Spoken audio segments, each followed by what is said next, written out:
सबैलाई नमस्ते। मेरो अर्को स्टोरी टेलिङमा तपाईँहरूलाई स्वागत छ।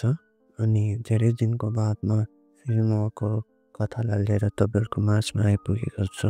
जतिजनाले मेरो पुरानो कथाहरूलाई सुन्नुहुँदैछ निम्ति धेरै धेरै धन्यवाद। मेरो कथाहरू मन पर्दछ भने तपाईँहरूले मेरो च्यानललाई सब्सक्राइब गर्न सक्नुहुन्छ है। अन्त सेयर गरिदिनुहोस् है, सपोर्ट गरिदिनुहोस्।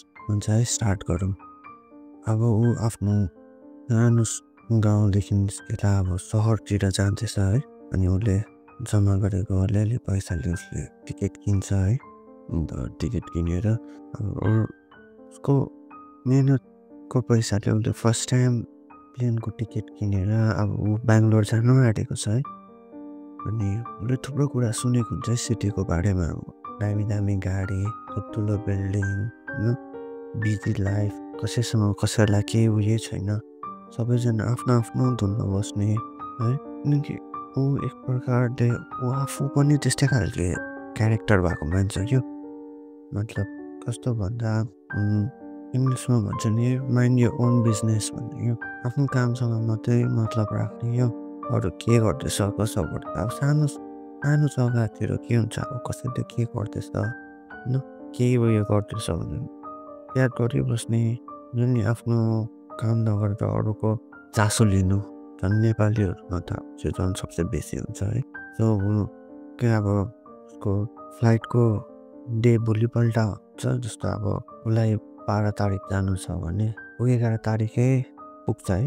अन्त पुगेर एक दिन बस्छ एउटा होटेलमा।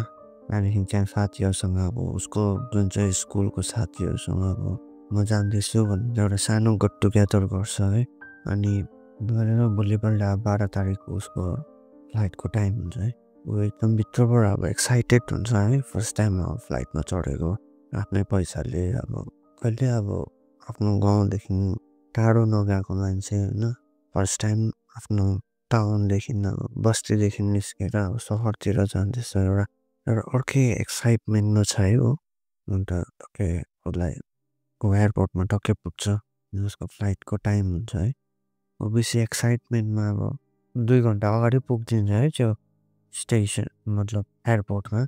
अन्त उसले पर्खिन्छ, त्यहाँदेखि फाइनल्ली अब फ्लाइट आउँछ है। उसको त्यो एक्साइटमेन्टमा ऊ जान्छ, एक्साइटेड छ अब होइन।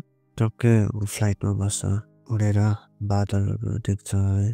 त्यही हाइटमा उड्दै जान्छ, सिटीहरू अब सानो सानो सानो सानो सानो हुँदै जान्छ। एकदम उसको लाइफमा जे पनि त्यो सबै कुरा एकदम फर्स्ट टाइम हुँदैछ है उसको। प्लस एक त एक्साइटेड पनि छ, एक त सानो अब अलिकति डर पनि छ उसलाई। अब आफ्नो गाउँबाट फर्स्ट टाइम सहर जाँदैछ जुन जग्गामा कसले कसैलाई चिन्दैन। उसले चिनेको भने चाहिँ एउटा उसको कजन छ। कजन भन्दा पनि अब गाउँको दिदी उसकोमा जाँदैछ है। 2-3 घन्टा बाद ऊ पुग्छ है त्यहाँनिर। जस्तै एयरपोर्टबाट पनि झर्छ, ठुल्ठुलो बिल्डिङ होइन, सबैजना अब देख्छ। अब त्यहाँनिर पुग्छ होइन। उसको त न अब ल्याङ्ग्वेज मिल्छ न उसले कसैलाई चिन्छ। खालि वरिपरि ठुल्ठुलो बिल्डिङ, दामी दामी गाडी, बिजी अब सिटी लाइफ होइन, बिजी जग्गा। पछि उसले फोन गर्छ है, टक्कै फोन गर्छ। तर उसको त्यो बिचमा एउटा उसकोमा ट्रेजेडी के हुन्छ भने ऊ बेसी चाहिँ एक्साइटमेन्टमा क्या। अब उसको थट्समै आउँदैन कि उसले अलिकति पैसा राख्नुपर्छ। अनि त्यो फ्लाइटमा चढेर त्यो जग्गा पुग्नुको त्यो एक्साइटमेन्टमा उसले सबै त्यो कुरा नै बिर्सी पठाउँछ है। उसले पैसा अलिकति राख्नु पर्थ्यो, उसको फोनमा चार्ज गर्नु पर्थ्यो। रिचार्ज गरेर जसै झर्छ उसले फोन गर्नुको लागि फोनमा फर्स्ट अफ अल त ब्यालेन्सै सकिन्छ।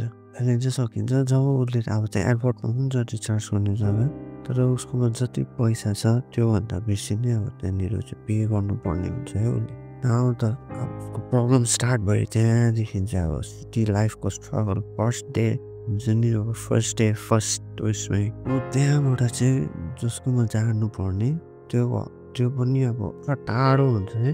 बसमा लगभग अब 500 रुपियाँ लाग्ने हुन्छ, जो चाहिँ उसले फर्स्टमै पे गरेर जानुपर्ने हुन्छ। तर उसकोमा एक्साइटमेन्टमा बेसी भएको कारणले गर्दाखेरि उसले त्यो पैसा, उसकोमा त्यति पैसा पनि हुँदैन क्या। अब एकदम एक त अब नयाँ जग्गामा त्यो पैसा पनि छैन, प्लस उसको फोनमा रिचार्ज पनि छैन।